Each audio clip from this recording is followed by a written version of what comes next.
these are the 5 typical reasons why avoidance will give you the silent treatment. The first is that it's their way of avoiding emotional discomfort. This tends to be because there's some kind of conflict that you are trying to resolve with them, or you're needing them to show up in the relationship in a way that they essentially are feeling like they can't fulfill. So rather than trying to explore this with you and try to work through this, essentially, they push away because that's their way of getting the space away from you and whatever conflict that you're trying to work on. And they hope that within enough time, things will calm down and they can go right back to the relationship with you and resume things as if nothing has happened without having to address that conflict or whatever has brought them to feel that they need to pull away from you. And even though they're pushing away from the situation and not necessarily you, it's very hard to distinguish between them because of the things that they say to you and their actions. And this is something that can be very frustrating and hurtful to you because you're just simply trying to do what you can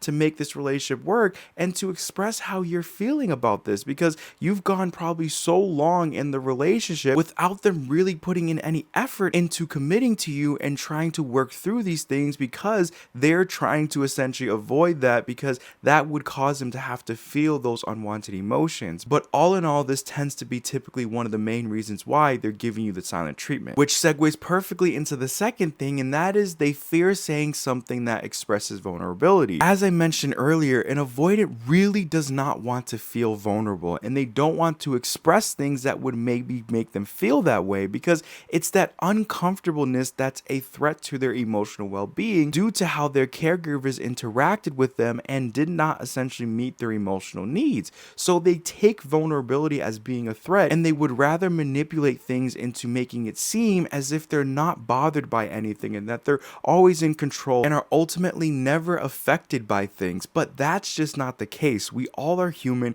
and we all are going to feel things, especially being vulnerable, and that's going to happen to every single one of us, whether we want to admit it or not. But essentially with this avoidant, they're trying to do whatever they can to avoid those things, which means avoiding communication, because that is usually where you're going to have accountability when you're doing it correctly, right? When the both of you are sitting down and communicating how you've been feeling and showing examples of things that have been going on, you are inevitably going to have to feel vulnerable and see where you have been wrong in the relationship and point out how this avoidant attachment style has been a detriment to the relationship. And that's something that an avoidant does not want to go down, because they know that they're not going to be able to control how things are going to end up. It's something that's going to be uncharted waters for them, and it's going to be raw emotions that the both of you are going to feel and express to each other. So instead of going down that path, they would rather find a way out of this in any way that they can and try to get to a place where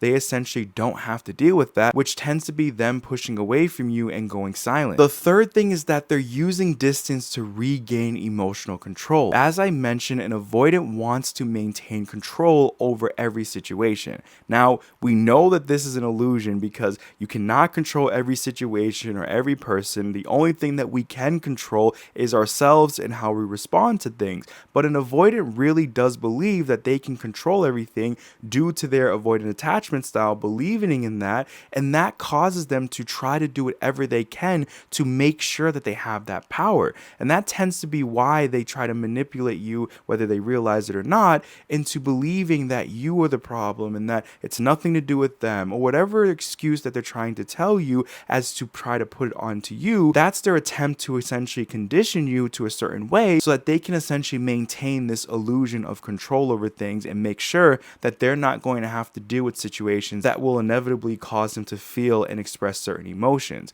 So pulling back gives them that illusion of power, and it helps them feel like they're leading the situation again, which makes them feel that they're in control and that things are going exactly the way that they would want them to. But again, this is just their way to try to make themselves feel that way so that they can kind of mitigate those emotions that they're not wanting to feel with whatever situation caused them to essentially make them feel that they need to pull away from you and give you the silent treatment. The fourth thing is that they hope that you will break first. They hope by them going silent on you that you are going to get some type of anxiety or need to try to reach out to them and try to work things out, which typically leads you to dropping whatever it is that you were trying to work on with them or bring up and essentially giving in to what they want. And that's what they're hoping. They're hoping that you are just going to give in and just say, you know what, we'll just continue things as they are and just go right back to the way things were and just resume as if nothing has happened. And that's essentially their goal when they pull away a lot of the times, because that would be how they would want every situation to be handled, because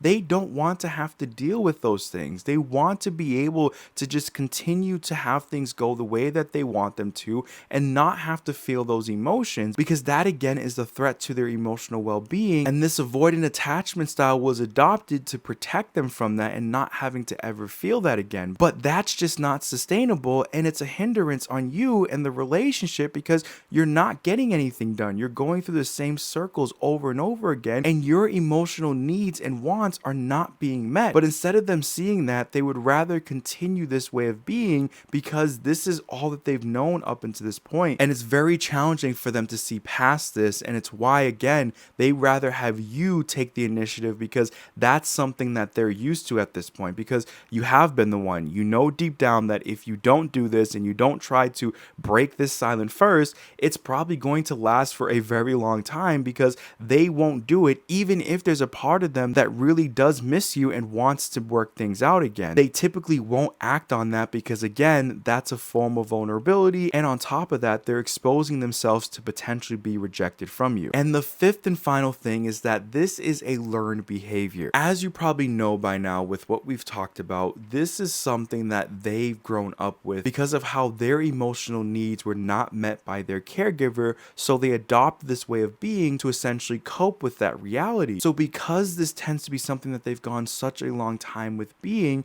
they're constantly utilizing this as a way of being, thinking that this is how things are for them. This is what is normal to them, and it is what's normal to them because they've gone so accustomed to being this way, but they don't tend to see how this is a detriment to the relationships that they're in and how it's a major contributor to why things haven't worked out. So it's almost inevitable that whenever these situations come up and that's triggered, this is how they're going to respond. They're going to give you that silent treatment, because that's their extreme way to try to essentially condition you into how they want things to be, which is to avoid certain situations and to essentially have you walk on eggshells to make sure that you're not triggering this avoidant attachment style, which you probably by now have realized that this is exhausting, and this is something that you're not going to be able to maintain in the long run, because it's not meeting your emotional needs. And that's something that you really need to pay attention to, because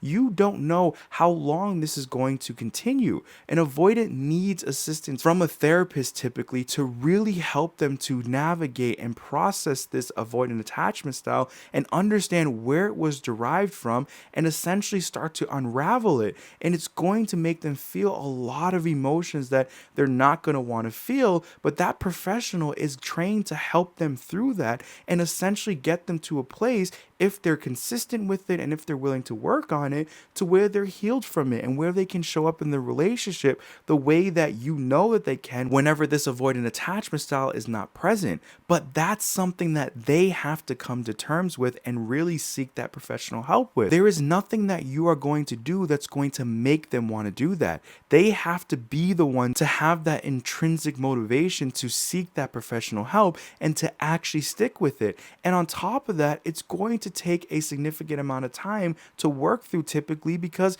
there's a lot to unpack. So where I'm trying to essentially get at is that you really have to consider all of these factors and ask yourself in that silent treatment, do I want to try to entertain this and do all of these things to try to work things out? Or do I need to take this as an opportunity to essentially give them the silent treatment and go no contact in the hopes of you prioritizing yourself and figuring out what you need to do and what's the best move for you? Because 9 times out of 10, when you actually do that, you start to naturally see how this relationship is not what you want, and it's very draining and demanding for you, and you've done everything that you possibly can to try to make it work, and you're exhausted, and you need to focus on yourself and doing what's best for you. And what is probably best for you is figuring out what you need to do to heal and move on from this relationship, but you have to be the one to come to that realization for yourself. And although it might be challenging, it is so imperative for you to continue to take those actions, because